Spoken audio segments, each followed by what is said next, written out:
Di sini, di Sunway Medical Center, kami selalu siap untuk apa yang harus dilakukan hari ini. Apapun yang datang melalui pintu itu, kami selalu ada dan siap dalam sekejap. Karena apabila Anda bersama kami, yakinlah bahwa Anda berada di tangan yang tepat. Tidak terhitung pasien yang kami rawat setiap hari oleh para ahli terbaik di negara ini. Di antara mereka adalah pemimpin dari spesialis masing-masing. Langkah pertama menuju pemulihan selalu yang paling sulit untuk dilakukan. Namun kami akan berada di sana di setiap langkahnya. Sunway Medical Center dilengkapi dengan teknologi medis paling canggih di negara ini.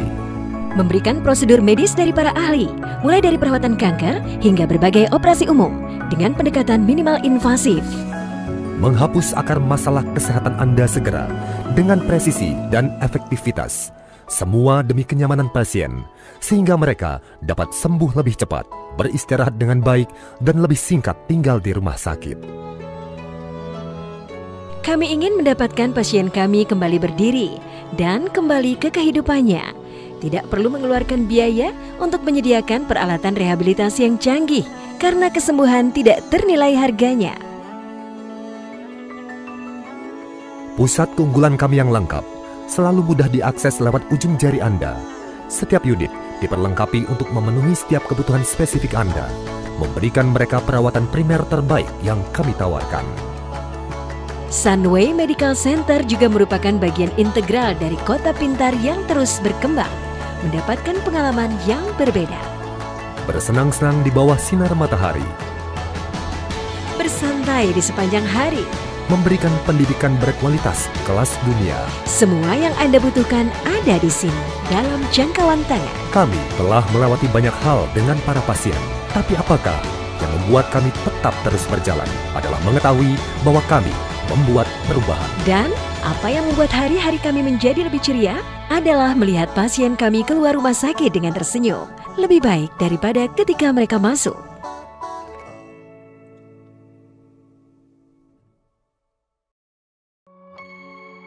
Salam sejahtera. Hari ini saya akan mempersembahkan kepada Anda proyek terbaru kami di Melaka, The Sale. Tahun 2019, The Sale memperoleh penghargaan One Belt One Road Initiative di China dan satu-satunya perwakilan Malaysia dalam konvensi properti tersebut. The Sale didirikan di atas lahan reklamasi seluas 11 hektar lebih yang terletak di Kota Laksamana, Melaka dengan status lahan perniagaan. Desain arsitektural yang ditampilkan memperlihatkan 9 bangunan utama yang berdiri di atas sebuah landasan, menggambarkan 9 layar terkembang yang menggerakkan bahtera di tengah laut. Pada bagian yang menjadi landasan seluas kurang lebih 100.000 meter persegi, akan menjadi pusat perbelanjaan terbesar di Melaka, diperuntukkan sebagai pusat perbelanjaan bagi barang-barang bermerek luar dan dalam negeri. Total ketinggian masing-masing menara adalah 255 meter, yang terdiri dari 61 lantai. Di lantai 59 dan 60 pada bangunan utama terdapat The Moon, sebuah teater dengan layar 360 derajat. Di dalamnya Anda dapat melihat keadaan ruang angkasa kemanapun mata memandang, juga menampilkan suasana hutan maupun di kedalaman lautan seperti keadaan yang sebenarnya. Dengan menggunakan teknologi visual terkini dari Panasonic, pemandangan apapun yang Anda inginkan dapat ditampilkan secara sempurna di sini. Bagian teratas menara dipersiapkan untuk restoran dan bar yang menyediakan berbagai jenis makanan dan minuman dari seluruh dunia. Di lantai 15, terjajar melingkar kolam renang terpanjang di dunia sepanjang 460 meter. Anda dapat berenang dari satu bangunan ke bangunan lain tanpa halangan sambil menikmati pemandangan Selat Melaka. Kesembilan bangunan utama ini dibagi atas 3 peruntukan. 3 bangunan diperuntukkan sebagai kondotel, kondominium dengan pelayanan berstandar hotel berbintang. 3 bangunan lagi diperuntukkan bagi hotel mewah bintang 5, dan 3 bangunan lainnya diperuntukkan bagi perkantoran. Pelaksanaan pembangunan ini dibagi dalam 6 tahap. Pembangunan tahap pertama adalah galeri pemasaran berdesain songket emas. Pada bangunan seluas hampir 8.000 meter persegi ini, terdapat 10 unit ruang pamer dan restoran. Dan pada bagian depan desain arsitektur ini juga dilengkapi dengan teknologi visual dari Panasonic, yang pada malam hari akan menampilkan kekayaan budaya Melaka, sekaligus menjadikannya lokasi objek wisata bagi para turis.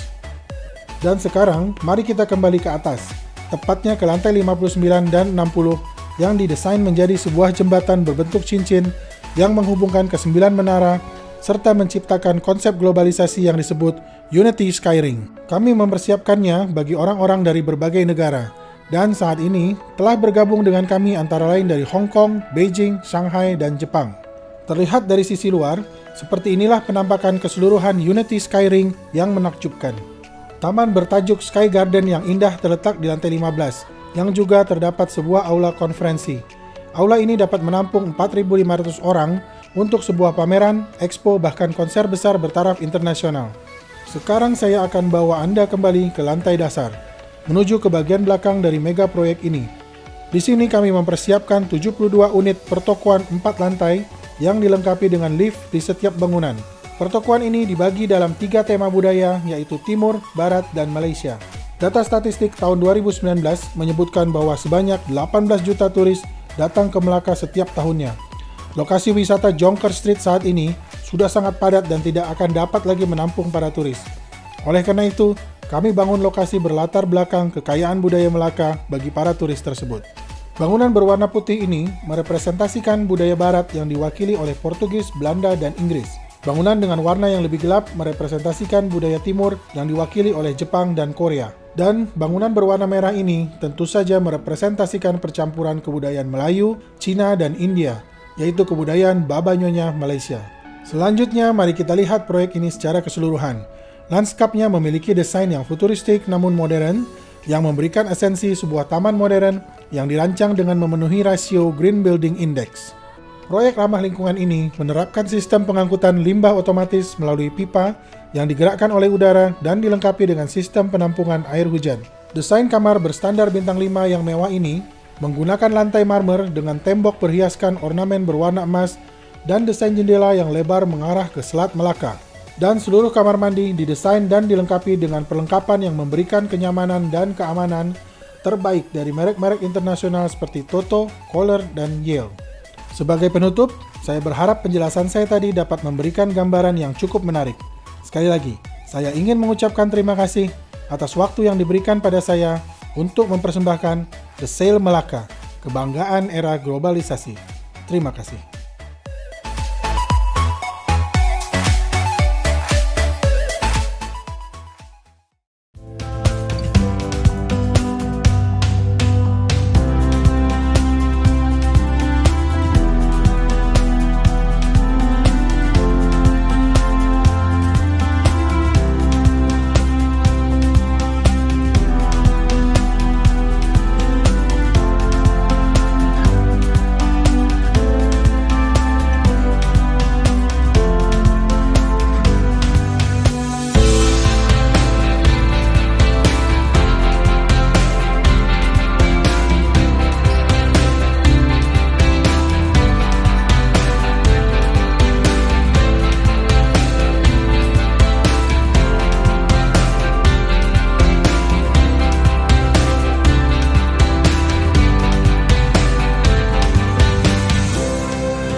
Shalom saudara, kami dari Gereja Cornerstone Tabernacle, Subang Jaya.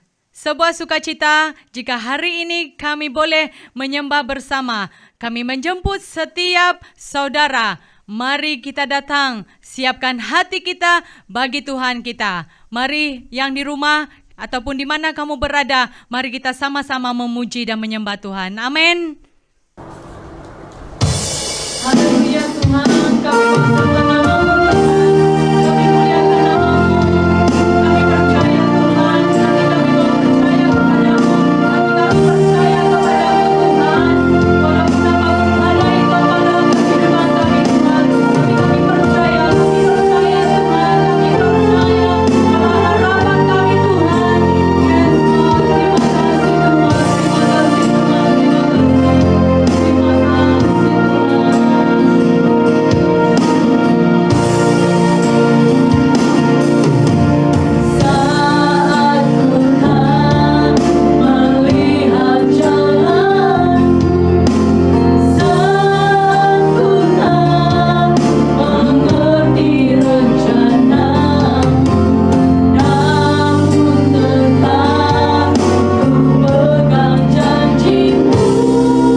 Shalom saudara yang terkasih, dimanapun Anda berada.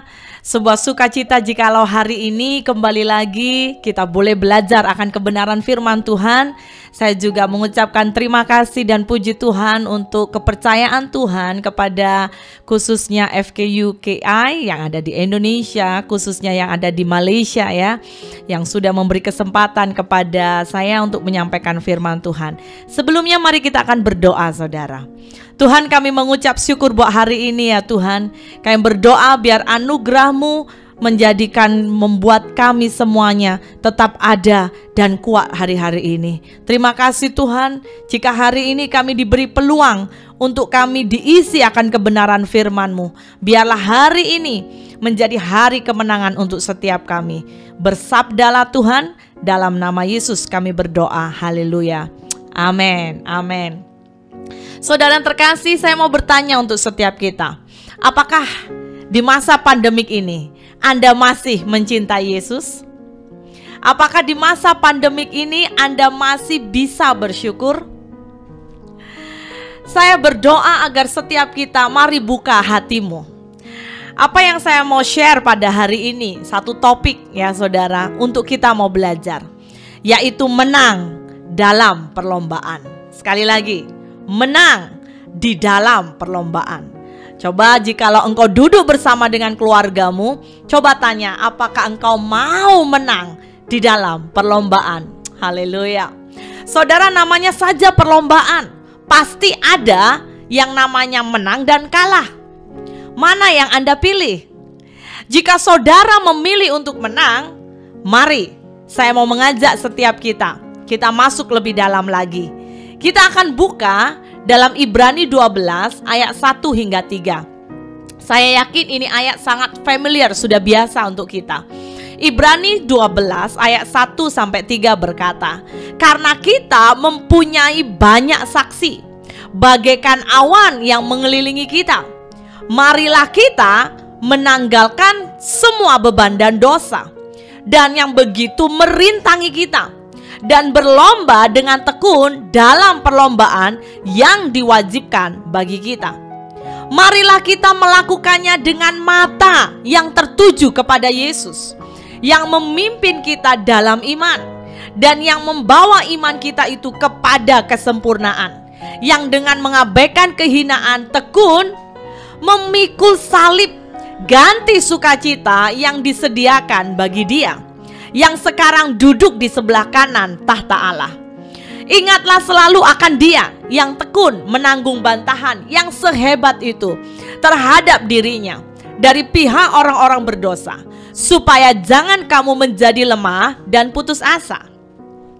Nah, saudara, pasti Anda sering mendengar ya sebuah statement yang berkata, hidup adalah perlombaan. Betul? Hidup adalah pertandingan. Dan memang benar bahwa hidup ini adalah perlombaan. Kita harus melewati perlombaan iman, perlombaan kesetiaan, perlombaan kesungguhan hidup dalam Kristus. Dan yang harus kita apa saudara? Jalani seumur hidup. Nah, kita mau pahami latar belakang konsep sebuah perlombaan yang khususnya kitab Ibrani ini pakai. Gambaran konsep perlombaan ini diadakan gambarannya seperti di stadium.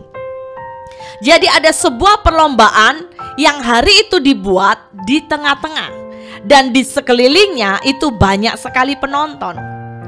Demikian juga hidup kita. Saya mau berkata, selama kita masih di bumi, saudara perhatikan, saat kita berlomba, bayangkan kita tidak sendiri. Ada banyak saksi dalam perlombaan hidup ini yang menyaksikan hidup kita. Sisi yang pertama yaitu sisi iblis. Kita tahu kerja iblis, kerja setan dan anggotanya yang selalu apa saudara? Merindukan akhir hidupmu dan hidupku hancur, habis, kekurangan, tidak bisa bangkit. Akhirnya apa? Binasa. Tapi saya mau berkata ada sisi yang lain, yaitu Yesus, malaikatnya, pahlawan-pahlawan iman yang sudah mendahului kita. Sisi di mana mereka rindu kita selalu apa? Bangkit, never give up, selalu bersemangat agar terus berlomba sampai kita menerima kemenangan, yaitu mahkota abadi. Nah, agar kita menang, ya saudara, ketika kita supaya bisa menang saudara, maka saya percaya kita perlu sekali, yaitu apa? Sebuah kunci. Siapa yang di sini rindu Anda menang? Supaya terjadilah firman seperti yang Paulus juga berkata. Dia berkata, dan berlari-lari kepada tujuan untuk memperoleh hadiah, yaitu panggilan sorgawi dari Allah dalam Kristus Yesus. Kalau Anda dan saya menang, kita akan memerintah bersama dengan Tuhan. Katakan amin. Haleluya. Saudara, kita tahu di masa pandemik ini, ya, kita dibuat sepertinya suka tidak suka, kita anak Tuhan harus bisa menang dalam perlombaan. Benar bukan? Nah, sekarang sekali lagi, bagaimana kita bisa menang dalam perlombaan hidup ini? Sedangkan tantangan demi tantangan, tantangan demi tantangan di akhir zaman ini semakin berat. Baik tantangan ekonomi, baik hari-hari ini saya percaya kita tahu mendengar, bahkan mungkin di antara saudara yang mengikuti online ibadah ini mungkin mengalami ekonomi kita digoncang, ya. Hari-hari ini banyak orang hilang kerja, gaji dipotong. Itu goncangan saudara, itu tantangan. Bukan hanya ekonomi saja, tantangan kesehatan. Kurang lebih 2 atau 5 bulan yang lalu sebetulnya saudara, saya punya keluarga di Indonesia juga mengalami sebuah tantangan. Mereka dikatakan positif COVID. Baik bapak saya, ibu saya, abang saya, mereka harus masuk hospital. Ditambah saudara, kondisi ibu saya hari itu, ibu saya juga memiliki korbit, ya, atau penyakit bawaan yang biasanya akan berdampak atau memberikan sebuah dampak lebih serius. Sedangkan saya posisinya ada di Malaysia, dan hari itu masih tidak dibenarkan keluar negara. Wow, itu tantangan? Yes, betul, itu tantangan. Namun sungguh Tuhan itu ajaib. Akhirnya semua keluarga saya saat ini puji Tuhan sehat, ya. Tidak sedikit saudara, saya percaya di antara kita, kalau kita mengalami tantangan hari-hari ini, keluarga kita jauh dapat atau melewati COVID, hati kita pasti hancur, betul? Tetapi ingat, kita punya Tuhan yang dahsyat. Haleluya. Ya, ada beberapa orang bahkan mengalami tantangan, kehilangan ahli keluarga mereka, ya, kehilangan orang yang mereka kasihi. Tantangan dari bahagian apalagi saudara, tekanan yang semakin meningkat, ya, demi dimana kita melewati sebuah tantangan. Tidak banyak juga atau tidak sedikit, ya saudara, hubungan dalam keluarga mengalami tantangan. Tantangan di gereja, tantangan di dalam pelayanan, berbagai macam tantangan dalam hidup ini. Baik yang sudah menikah, belum menikah, semua pasti menghadapi tantangan. Kenapa? Karena kita masih hidup di dunia. Namun saudara, sekali lagi saya mau berkata, jangan lupa, kita sebenarnya itu dipanggil menjadi orang-orang yang lebih dari pemenang. Amin. Nah, sekarang kita mau temukan apa kuncinya agar kita itu menang. Saat kita di bumi, betul kita di bumi melewati tantangan, tetapi kita menang. Nah, dari Ibrani pasal 12 yang kita sudah baca, kunci pertama kita bisa temukan, yaitu apa saudara? Tanggalkan semua beban dan dosa. Amin saudara. Ayat yang pertama jelas dikatakan, karena kita mempunyai banyak saksi, bagaikan awan yang mengelilingi kita, marilah kita menanggalkan semua beban dan dosa yang begitu merintangi kita, dan berlomba dengan tekun dalam perlombaan yang diwajibkan bagi kita. Kata kuncinya yaitu apa? Tanggalkan beban, tanggalkan dosa. Jika seorang pelari itu perlu menanggalkan segala atribut, ya, atau aksesoris, supaya apa? Dia itu bisa berlari lebih cepat, supaya tidak memberatkan langkah dia. Demikian juga kita, demikian juga saudara. Kalau engkau mau menang, engkau dan saya harus tanggalkan beban dan dosa. Amin, saudara. Ada banyak yang salah, bahkan mungkin mengira ya, saudara. Perhatikan bahwa ayat ini itu tidak hanya berbicara mengenai dosa saja, saudara. Tetapi di sana disebutkan juga bahwa faktor penghalang kita dalam memenangkan perlombaan iman itu yaitu beban dan dosa. Perhatikan, beban dan dosa. Keduanya tidak bisa digabung jadi satu, karena merupakan dua faktor yang berbeza dan mampu melemahkan, memberatkan, dan menghabisi kita. Nah, sekarang mari kita perhatikan apa yang dimaksud dengan beban. Beban adalah sesuatu yang mengikat kita sehingga membuat kita sulit bertumbuh atau melangkah maju. Sebuah beban bukanlah dosa, tetapi pada titik tertentu beban itu akan bisa berubah menjadi dosa. Beban bisa berubah apa, saudara? Seperti hobi yang mengikat. Bisa juga berupa sakit hati, kepahitan, trauma kegagalan, kemalasan, persoalan dalam keluarga, bahkan rumah tangga ya saudara, atau pekerjaan, tekanan yang terlalu berlebihan, stres, kekecewaan yang belum dibereskan. Saya mau berkata, semua ini akan jadi beban yang mengikat dan sulit membuat kita cepat berjalan atau cepat dalam berlari. Kalau kita tidak bisa berjalan dengan cepat, saudara, apalagi bagaimana berlari? Jika kita tidak khususnya membereskan, ini akan menjadi apa? Dosa. Semakin beban tidak kita bereskan, contohnya sakit hati, saudara akan terikat. Dan itu saya mau berkata, akan bisa jadi dosa. Oleh karena itulah kita perlu apa? Melepaskan semua beban yang merintangi kita. Yang dalam bahasa Inggris dikatakan unnecessary weight, beban yang tidak penting. Saya mau berkata, kita bisa melepaskannya dengan meletakkan beban itu di kaki Yesus. Jelas sekali Yesus berkata, saudara masih ingat? Marilah kepadaku semua yang letih lesu dan berbeban berat, aku akan memberi kelegaan kepadamu. Amin, saudara. Yang kedua, jangan lupa, bukan hanya beban tetapi dosa. Dosa tidak hanya merintangi, tetapi juga menjerat dan mengikat. Dosa bisa membuat kita jatuh dan kalah saat kita berlomba. Dosa akan mampu juga mengikat kita hingga kita tidak bisa lagi bergerak. Dosa dalam bentuk apapun, dosa kecil tetap dosa. Itu akan membuat kita apa, saudara? Gagal dalam hidup ini. Tapi sekali lagi saya mau berkata, peringatan yang lebih serius juga tentang dosa, yaitu apa? Sebab upah dosa ialah maut. Untuk itulah kita harus dengan segera mengakui dosa kita di hadapan Allah. Dan jika kita mengakui dosa-dosa kita serta memutuskannya untuk bertobat, Allah sendiri yang akan segera mengampuni bahkan menyucikan kita.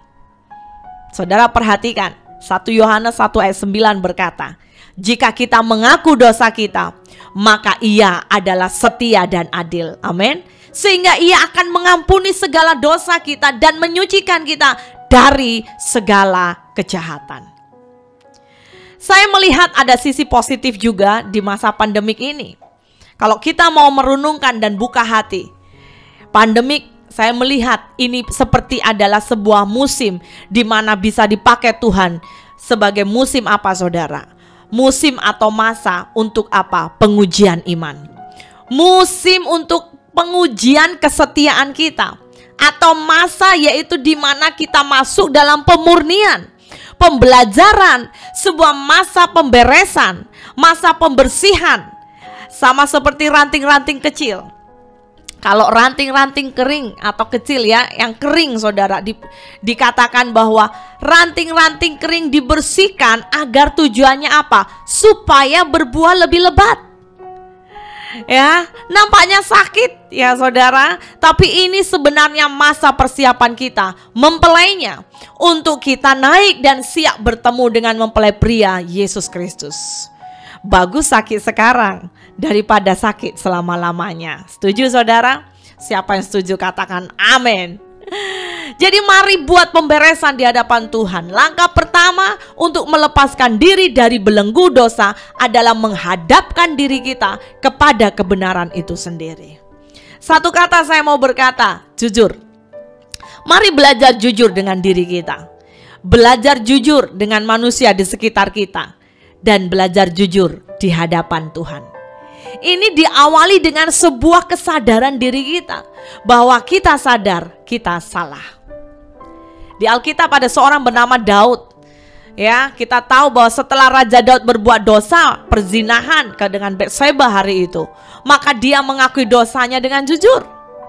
Saudara perhatikan, kesadaran akan kebenaran ini menjadi langkah awal untuk memperoleh kembali kehidupan yang penuh rahmat. Saya yakin setiap kita merindukan rahmat Tuhan. Ayo jujur. Mari belajar sadar. Mazmur 51 ayat 3-4 dikatakan, sebab aku sendiri sadar akan pelanggaranku. Aku senantiasa bergumul dengan dosaku. Terhadap engkau sajalah aku telah berdosa dan melakukan apa yang kuanggap jahat. Kau anggap jahat, supaya ternyata engkau adil dalam putusanmu, bersih dalam penghukumanmu. Adalah tidak mudah bagi kita untuk menerima teguran dari orang. Seringkali kita menjadi marah kalau kita ditegur, betul saudara? Kita bisa cepat tersinggung atau merasa direndahkan ketika orang lain menegur dan mengingatkan kesalahan yang telah kita perbuat. Tapi Alkitab menegaskan dalam Yakobus 4 ayat 6, Allah menentang orang yang congkak. Tetapi Tuhan, ingat, Tuhan kita itu apa? Mengasihi orang yang rendah hati. Daud hari itu menerima teguran keras dari Nabi Nathan. Akhirnya apa saudara? Daud bertobat, sehingga dia menuliskan Mazmur 51 ini sebagai doa pengakuannya. Dengan hati yang hancur, Daud datang kepada Tuhan dan memohon pengampunan atas segala dosa-dosanya, memohon pengudusan serta perkenanan Tuhan. Daud juga senantiasa apa? Membuka hati untuk dikoreksi dan diselidiki oleh Tuhan. Dalam Mazmur 51 ayat 12 dikatakan, jadikanlah hatiku tahir ya Allah, dan perbaharuilah batinku dengan roh yang teguh. Saudara perhatikan, hati yang terbuka artinya hati yang siap ditegur dan dikoreksi oleh Roh Kudus. Pertobatan menghasilkan pemulihan dan urapan yang baru. Jadi saudara, Anda mau menang? Kunci pertama, tanggalkan semua beban dan dosa. Kitab Ibrani juga mengingatkan kita, kunci kedua yaitu apa? Bertekun dalam iman. Bagaimana kita bisa menang di dalam perlombaan kita? Bertekun dalam iman. Sekali lagi saya mau berkata, bertekun dalam iman.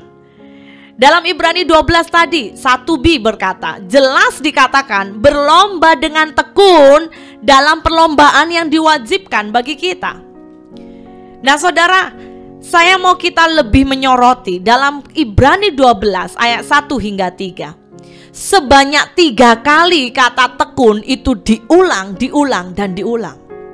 Ayat 1 berkata bertekunlah dalam iman. Ayat 2 berkata mengabaikan kehinaan, tekun memikul salib. Ayat 3 juga dikatakan ingatlah selalu akan Dia yang tekun. Dan kita harus tahu saudara, jika di dalam Alkitab sebuah kata diulang sampai 3 kali, itu bermakna kita harus memberikan sebuah perhatian yang khusus. Ada perkara penting Tuhan mau kita memberikan tumpuan.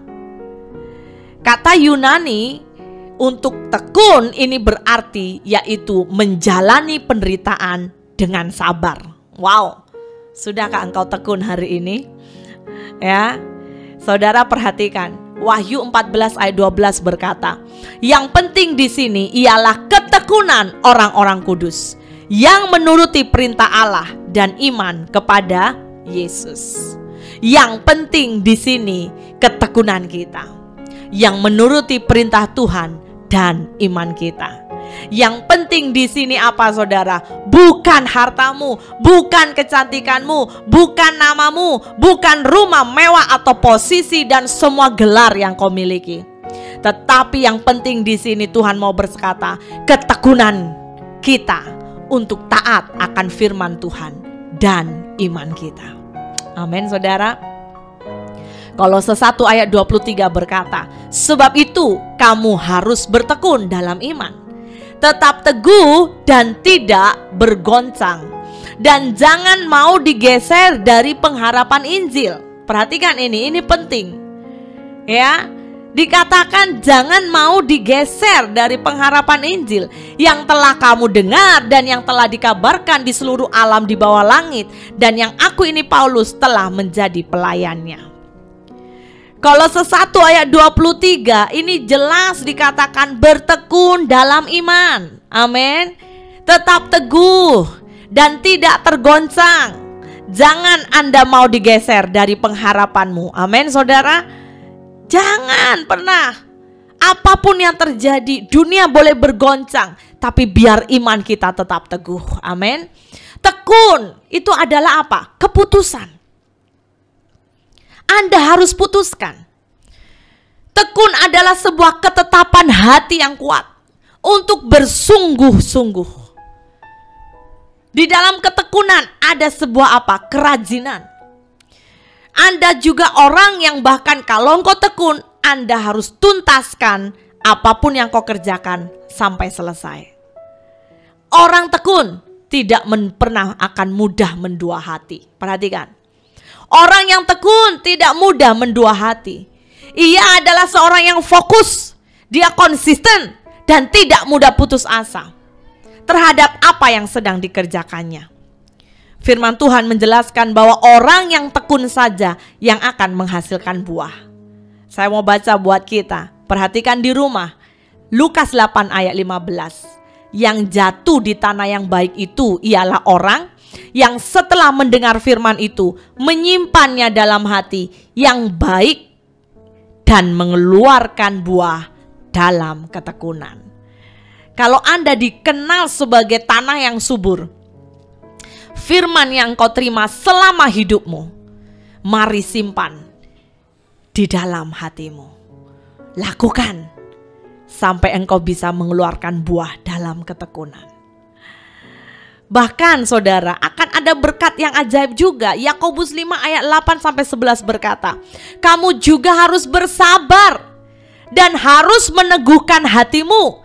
Kenapa? Karena kedatangan Tuhan sudah dekat. Dikatakan di sini juga apa Yakobus? Saudara-saudara, jangan kamu bersungut-sungut dan saling mempersalahkan, supaya kamu jangan dihukum. Sesungguhnya hakim telah berdiri di ambang pintu. Saudara-saudara, turutilah teladan penderitaan dan kesabaran para nabi yang telah berbicara demi nama Tuhan. Sesungguhnya kami menyebut mereka berbahagia. Yaitu siapa? Mereka yang telah bertekun. Kamu telah mendengar tentang ketekunan Ayub, dan kamu telah tahu apa pada akhirnya disediakan Tuhan baginya. Karena Tuhan Maha Penyayang dan penuh belas kasihan. Wow, ajaib saudara, amin. Orang tekun akan dapat upahnya. Dalam Ibrani 10 ayat 36 dikatakan, sebab kamu memerlukan ketekunan, supaya sesudah kamu melakukan kehendak Allah, kamu memperoleh apa yang dijanjikan itu. Haleluya. Jadi ketika Anda mendengarkan ibadah online, Anda dengar firman ini, never give up saudara. Hari ini kau belum melihat mujizat Tuhan, saya mau berkata, tetap tekun, tetap beriman, tetap berharap, tetap percaya. Karena Tuhan adalah Allah yang setia. Amin. Seorang yang bernama Pete Sampras saudara, Dia adalah mantan pemain tenis nomor 1 dunia dari Amerika. Dia punya sebuah habit yang ditanam oleh ayahnya, yaitu sebelum makan pagi, dia akan dididik oleh ayahnya. Dia harus memukul bola sebanyak 1000 kali pukulan. Coba bayangkan, 1000 kali pukulan, ya. Baru setelah itu dia boleh breakfast. Saudara bayangkan, kalau kita di pihak atau di posisi Pete Sampras ini ya, waktu dia mungkin masih kecil, masih muda, dia boleh komplain tak? Oh, dia sangat pasti bisa komplain. Dia akan bisa bersungut-sungut, sangat mudah bersungut-sungut. Coba bayangkan, 1000 pukulan, saudara. Tangannya mungkin semakin sakit ya, hari demi hari, hanya supaya dia bisa breakfast. Tapi ajaib ya, saya mau berkata, hidup Kristen sama seperti itu. Hidup Kristen adalah sebuah perlombaan. Kalau kita bercermin pada sebuah olahraga, maka untuk dapat mencapai hidup Kristen yang berkemenangan, maka kita harus punya apa? Disiplin. Ini kata yang tidak banyak orang suka. Disiplin. Anda harus suka disiplin baca firman, disiplin dalam doa, disiplin dalam penyembahan, menjadi pelaku firman, disiplin dalam waktu, disiplinkan hidup saudara. Kalau kita seringkali tidak teratur dalam hal kehidupan kita sehari-hari saja, saya mau berkata, sebuah kecenderungan besar Anda akan kalah dalam hidup ini. Saudara perhatikan, kalau hidup Kristen kita lemah dan gagal, bagaimana kita bisa menang di dalam perlombaan? Sama halnya saudara, seorang atlet, jika tidak menjalankan hal yang dituntut dalam olahraga, maka dia akan pasti kalah. Sama kita juga saudara, kita menjadi orang Kristen juga, jika tidak ada disiplin, maka kita akan sangat mudah dikalahkan. Haleluya. Jika kita mengingat kembali sebuah kisah kehidupan jemaat mula-mula, setiap hari firman Tuhan berkata menambahkan jumlah yang diselamatkan. Kenapa? Karena ketekunan yang dimiliki oleh setiap anggota jemaat. Mungkin kita bertanya, dalam hal apa saja Tuhan mau kita bertekun? Di dalam kehidupan khususnya jemaat mula-mula, gereja mula-mula, itu sebuah contoh yang sangat baik untuk kita belajar. Kita belajar yaitu apa? Dalam ketekunan, sehati dalam doa. Tekun dalam belajar firman Tuhan, dalam bersekutu. Tekun juga dalam apa? Ada community anak Tuhan. Hari-hari ini masa pandemik, ya, kita banyak melewati gereja, banyak ditutup, ya. Kita hanya online atau live. Persoalannya, apakah engkau masih tekun membangun hubungan di dalam gereja Tuhan, membangun hubungan dengan anak-anak Tuhan, membangun hubungan dengan community yang akan membangun iman dan roh kita? Ataukah engkau sudah tidak ada kerinduan lagi? Tekun apa lagi? Iman. Tetap teguh, tidak bergoncang. Kita juga tekun dalam apa? Membaca firman, mengharapkan pekerjaan Tuhan terjadi. Tekun dalam apa lagi? Saudara belajar mengajar, memuridkan orang lain. Nah, saudara, ajaib. Kuncinya bertekun. Bertekun dan bertekun. Satu kata berkata seperti ini: jatuh berdiri lagi, kalah mencoba lagi, gagal bangkit lagi. Never give up sampai Tuhan berkata waktunya pulang. Wah, saudara, apa yang kau hadapi hari ini? Saya mau berkata, never give up, tetap bertekun. Dalam 2 Timotius 2 ayat 12 berkata, jika kita bertekun, kita pun akan ikut memerintah dengan dia.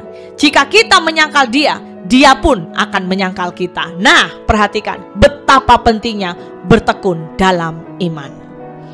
Jadi perhatikan, Anda mau menang dalam perlombaan, tekun dalam iman. Amin. Yang ketiga, apa kuncinya untuk kita bisa menang dalam perlombaan?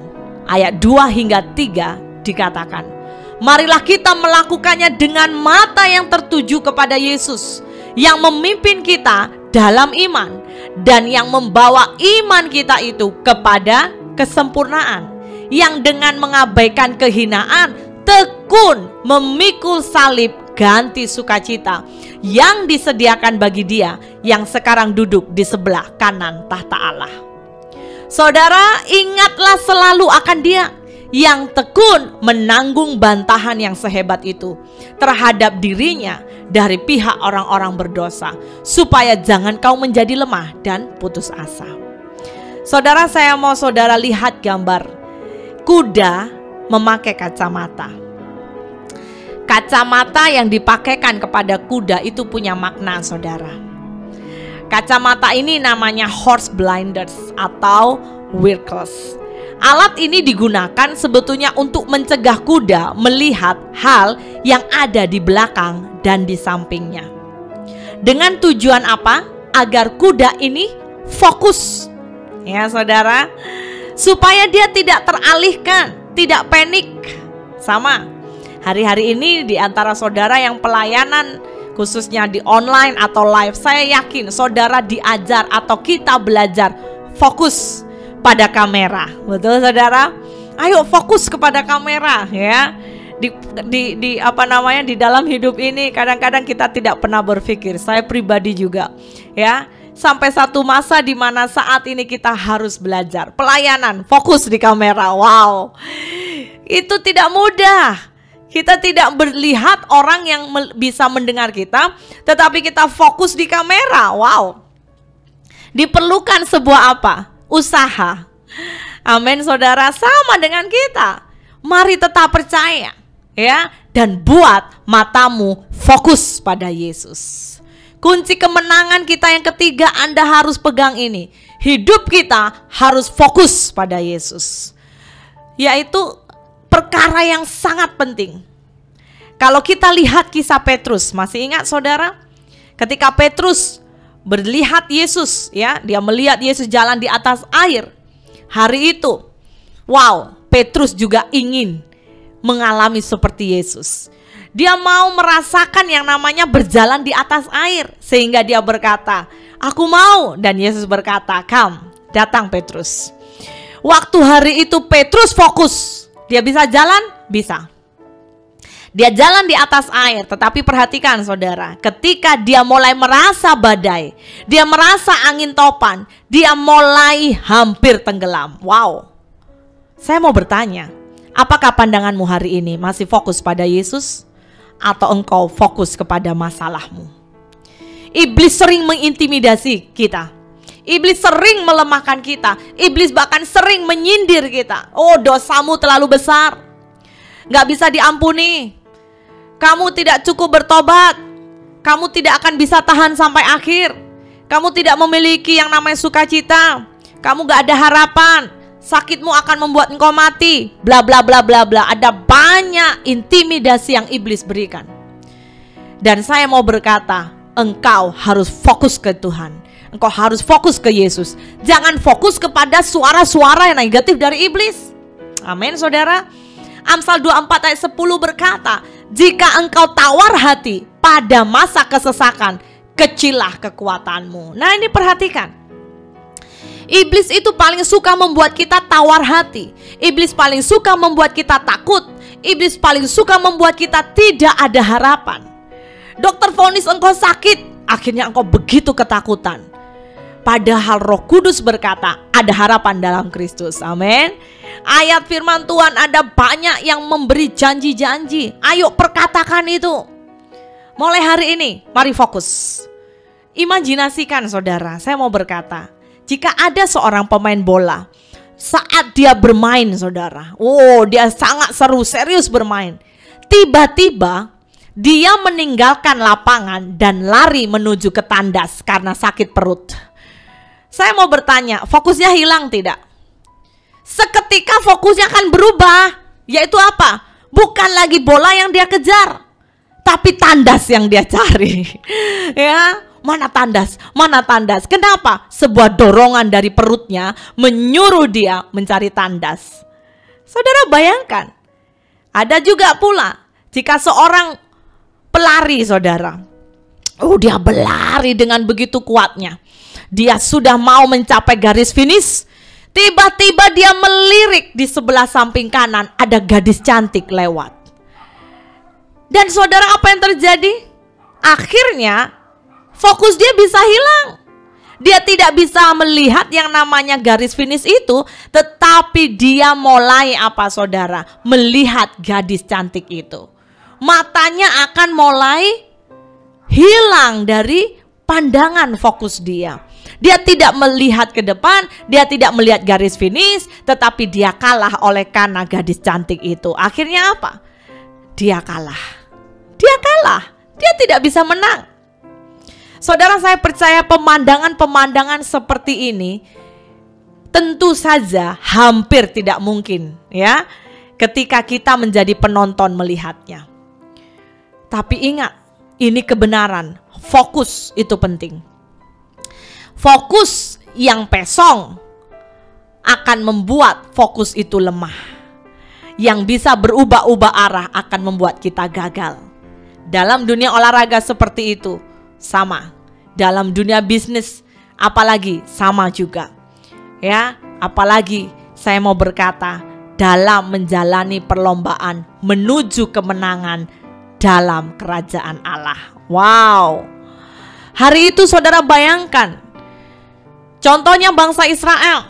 Di dalam perjalanan bangsa Israel dari Mesir menuju ke tanah perjanjian, mereka selalu mengalami kebaikan dan mujizat Tuhan yang selalu dinyatakan depan mereka. Mujizat-mujizat terjadi. Tapi mereka tetap saja dihantui oleh apa saudara? Ketakutan. Karena mata mereka itu terus tertuju kepada apa? Kesukaran di padang gurun. Dan hari itu ketika mereka bahkan hampir mau melewati laut Teberau, mereka mulai lihat di belakang. Pasukan Firaun mengejarnya. Wah, mereka tidak fokus lagi dengan Tuhan. Mereka lihat masalah lebih besar. Sehingga Musa pun hari itu harus mengingatkan mereka berulang-ulang. Jangan takut, berdirilah tetap dan lihatlah keselamatan dari Tuhan yang akan diberikannya hari ini kepadamu. Sebab orang Mesir yang kamu lihat hari ini tidak akan kamu lihat lagi untuk selamanya. Tuhan akan berperang untuk kamu dan kamu akan diam saja. Wow saudara, saya mau berkata, hari itu Mesir itu bisa berbicara dalam hidup kita. Itu bermaksud ya apa? Bisa gambar kebiasaan buruk kita. Bisa juga dosa-dosa yang melekat ke dagingan kita, membuat kita tidak sanggup, membuat engkau semakin tidak ada harapan. Tapi saya mau berkata hari ini, tidak ada kata terlambat. Saudara berubah. Amin saudara. Mari kembali fokus kepada Tuhan. Ketakutan adalah musuh dari iman dan merupakan roh yang harus kita kalahkan. Hari ini marilah kita sama-sama memastikan kembali apakah kita sudah berada pada jalur yang tepat dengan mengarahkan mata kita tertuju pada Kristus. Paulus sekali lagi dengan jelas berkata, saudara-saudara, aku sendiri tidak menganggap bahwa aku telah menangkapnya. Tetapi ini yang aku lakukan. Perhatikan pesan dari Paulus. Aku melupakan apa yang di belakangku. Saudara, saya mau berkata, lupakan apa yang di belakangmu. Amin. Dan Paulus berkata, aku melupakan di belakangku dan mengarahkan diri kepada apa yang ada di hadapanku. Amin saudara. Ayo fokus balik lagi. Mazmur 16 ayat 8 berkata, aku senantiasa memandang kepada Tuhan. Karena ia berdiri di sebelah kananku, aku tidak akan goyah. Haleluya. Amin saudara. Ketika kita berdoa, saudara, ayo fokus juga pada Yesus. Jangan hanya fokus kepada masalahmu. Ya, ada satu artikel. Seorang yang bernama Chambers berkata, we have to pray with our eyes on God, not on the difficulties. Amin. Hari ini ingat itu. Oleh sebab itu, mari percaya saudara, sebenarnya hanya Yesus sendiri yang bisa memberi kita kemenangan. Jika kita pernah menang melawan iblis dan memperoleh damai dengan Allah, itu pasti karena saudara apa? Pasti matamu fokus pada Yesus. Ya, mari terus pandang pada Yesus. Pandang penderitaannya. Bangun pagi, katakan, aku percaya Tuhan, kemenangan di pihakku. Aku percaya Tuhan, mujizat menjadi bahagianku. Aku percaya Tuhan, kelimpahan, kesehatan, kekuatan menjadi bahagianku. Amin saudara. Jangan biarkan harapanmu dan ketakutanmu datang di antara engkau dan Yesus. Ikuti dia dengan sungguh-sungguh, dan dia tidak akan pernah mengecewakan engkau. Hari ini saya akan tutup firman ini dengan sebuah ilustrasi. Ada sebuah kisah seorang pelari maraton yang sangat terkenal. Dia bernama John Stephen Akawari dari Tanzania. Dia mengikuti sebuah perlombaan ya hari itu di Meksiko. Pada saat dia berlari, dia mengalami kecelakaan pada kakinya.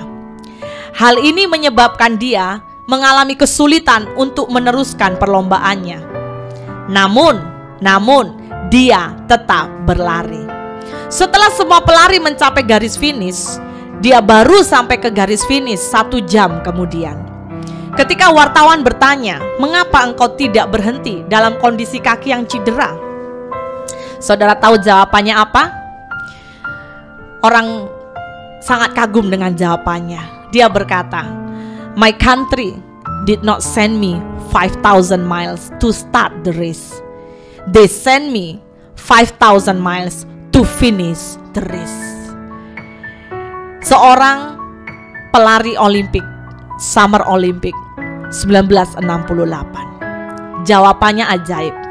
Dia berkata, negara saya tidak mengirim saya untuk berlari 5.000 mil, atau tidak hanya untuk memulakan perlombaan, tetapi dia mau berkata, mereka mengirim saya 5.000 mil untuk menyelesaikan perlombaan ini.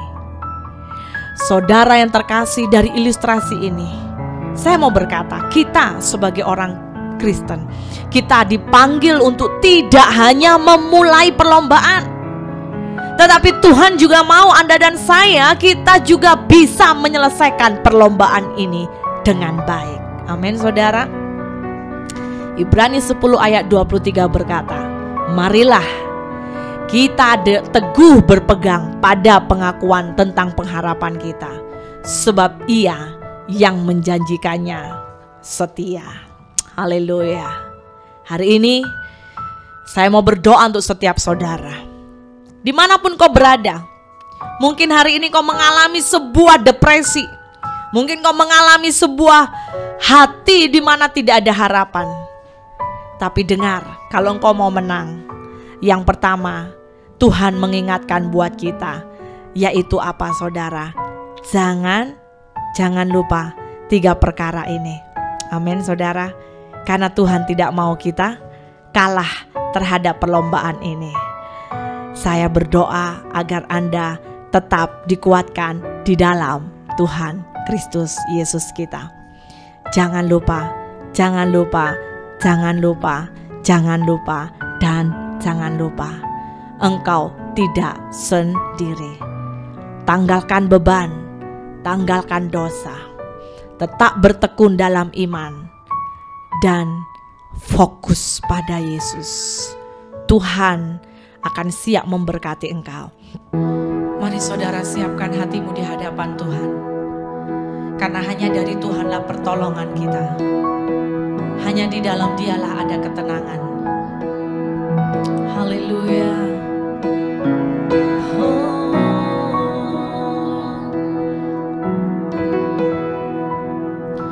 Hatiku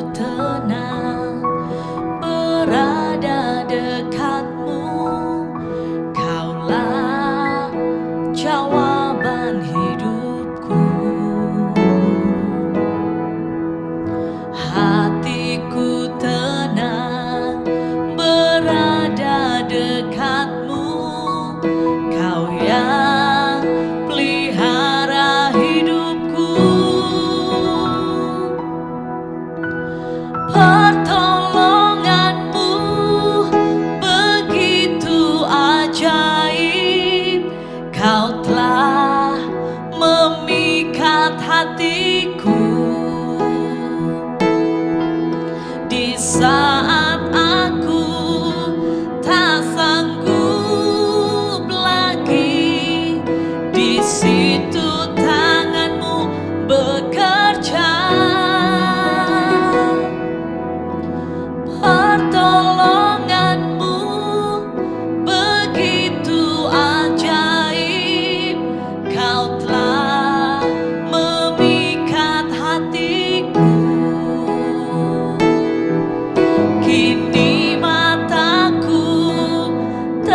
Mari arahkan tanganmu di hadapan Tuhan hari ini, dimanapun kau berada. Mari buka hatimu dan terimalah keajaiban yang Tuhan akan berikan. Hamba berdoa di dalam nama Yesus, baik setiap umat-Mu Tuhan dimanapun mereka berada, damai sejahtera, perlindungan, dan kekuatan dari Tuhan kiranya turun dalam hidup mereka. Senantiasa hiburkan mereka Roh Kudus, dan biarlah mereka akan mengalami Engkau di musim pandemik ini, mengalami keajaiban-Mu yang luar biasa, karena Engkau ajaib dan luar biasa dalam hidup kami. Hamba lepaskan berkat-Mu atas hidup mereka, dan setiap mereka kiranya menang atas perlombaan ini dengan baik. Dalam nama Yesus kami berdoa, haleluya, amin, amin. Tuhan, kami saat ini mau berdoa secara khusus ya Tuhan untuk Indonesia dan Malaysia ya Bapa. Kami mau memberkati Bapak Presiden Jokowi dan seluruh aparat negara yang ada di Indonesia. Kami juga memberkati Perdana Menteri Datuk Ismail Sabri dan semua jajaran kabinetnya, semua khususnya duta besar. Kami berdoa juga untuk Bapak Hermono dan staf KBRI Tuhan. Kami berdoa untuk pemulihan perekonomian dan kesejahteraan rakyat di kedua negara ini, kedamaian di antara suku, etnik, dan umat beragama di kedua negara ini. Tuhan, kami juga memberkati khususnya hari-hari ini dalam penanggulangan COVID-19 di Indonesia dan di Malaysia. Berikan perlindungan-Mu atas seluruh dokter-dokter, tenaga medis, dan semua pekerja baik di klinik, di hospital, di rumah sakit, tempat-tempat vaksinasi Tuhan. Kami berdoa juga memberkati para ilmuwan dan semua staf laboratorium, petugas pemakaman, para volunteers dan donatur, serta mereka yang bekerja keras ya Tuhan, untuk menjadikan khususnya penurunan wabah COVID ini terjadi. Kami berdoa untuk semua pasien, Tuhan juga memberikan kesembuhan, atmosfer kesembuhan terjadi di dalam nama Yesus. Bahkan para hamba-hamba Tuhan, para rohaniawan, para biarawati, Tuhan berkati mereka Tuhan. Para biarawan juga Tuhan, mereka yang masih terpapar COVID Tuhan, berkati Tuhan dalam nama Yesus. Kami memberkati juga untuk semua para keluarga demi keluarga, untuk mereka yang lansia ya Tuhan, para suami, anggota keluarga yang bekerja, yang sedang mencari pekerjaan hari ini. Tuhan, kami berdoa Engkau buka pintu sorgawi-Mu, berkati mereka. Anak-anak, cucu-cucu mereka yang bersekolah, baik di dalam negeri atau di luar negara Malaysia, Engkau memberkati ya Tuhan. Kiranya kami juga berdoa ya Bapa, berkat-Mu turun atas semua tim FKUI ya Bapa. Tuhan berkati semua yang terlibat di dalamnya, baik ketua FKUKI di Malaysia dan semua kepengurusannya. Tuhan memberkati, Tuhan mengurapi, Tuhan untuk semua acara yang hari ini yang mereka juga sedang lakukan. Tuhan, kami memberkati semua hamba-hamba Tuhan yang menyampaikan firman, urapan-Mu turun atas setiap mereka. Kuatkan mereka ya Tuhan, dan pakai khususnya Tuhan penyegaran rohani ini menjadi berkat bagi banyak orang. Hari ini ya Bapa, anugerah-Mu turun atas setiap mereka. Dan biarlah saudara yang terkasih dimanapun kau berada, kini saatnya angkat tanganmu. Terimalah berkat yang dari Tuhan. Tuhan memberkati engkau. Tuhan menyinarkan wajahnya dalam hidupmu. Tuhan memberi engkau kemenangan. Dan biarlah hari-hari ini kau menjadi orang-orang yang lebih dari pemenang. Kau akan dibawa Tuhan semakin naik dan bukan turun. Dan biarlah ada anugerah kasih damai sejahtera Tuhan turun atas kehidupanmu. Dan biarlah persekutuan dengan Allah Bapa, Putra, Roh Kudus menyertai engkau mulai hari ini sampai Maranatha, Yesus datang kembali. Dalam nama Yesus kami sudah berdoa, haleluya, amin. God bless you.